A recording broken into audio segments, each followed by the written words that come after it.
मोर गाँव घुमामा बवाल मचेका, तै चुनरी लहरा के तै हल्का मचा। मोर गाँव घुमामा बवाल मचेका, तै चुनरी लहरा के तै हल्का मचा।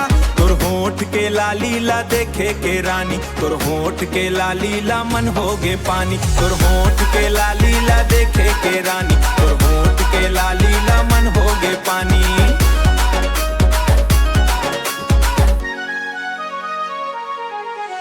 लच के तोर कमरिया रानी दिल में मारे धक्का, देख के तोर नचाई सब होगे हक्का बक्का। लच के तोर कमरिया रानी दिल में मारे धक्का, देख के तोर नचाई सब होगे हक्का बक्का।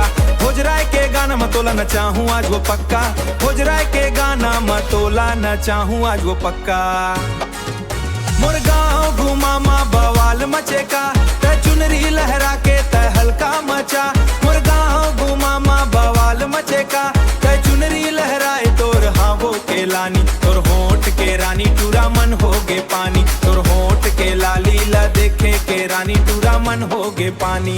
रूप तो लागे कक्का सुंदर आँखी हवे तो नसीला, चाल तो लागे एकदम कड़क और नखरा हवे कटीला।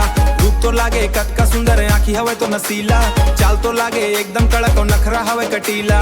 माया के बंधन में बांध ले मोला झन करब तै ढीला। गाँव घुमामा बवाल मचेका, तै चुनरी लहरा के तै हल्का मचा। मोर गाँव घुमामा बवाल मचेका, तै चुनरी लहराए तोर हावो के लानी। तोर होठ के रानी टूरा मन होगे पानी, तोर होठ के लालीला देखे के रानी टूरा मन होगे पानी। चांदनी रात में जादू छाए, संगी तोर ये सिंगार, हवा के झोंका लेके आवे माया के मिट बयार।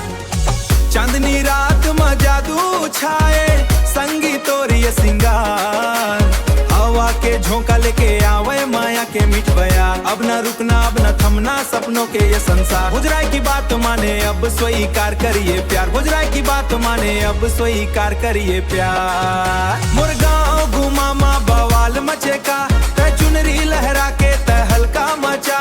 मोर गाँव घुमामा बवाल मचेका, तै चुनरी लहराए तोर हावो के लानी। तोर होठ के रानी टूरा मन होगे पानी, तोर होठ के लालीला देखे के रानी।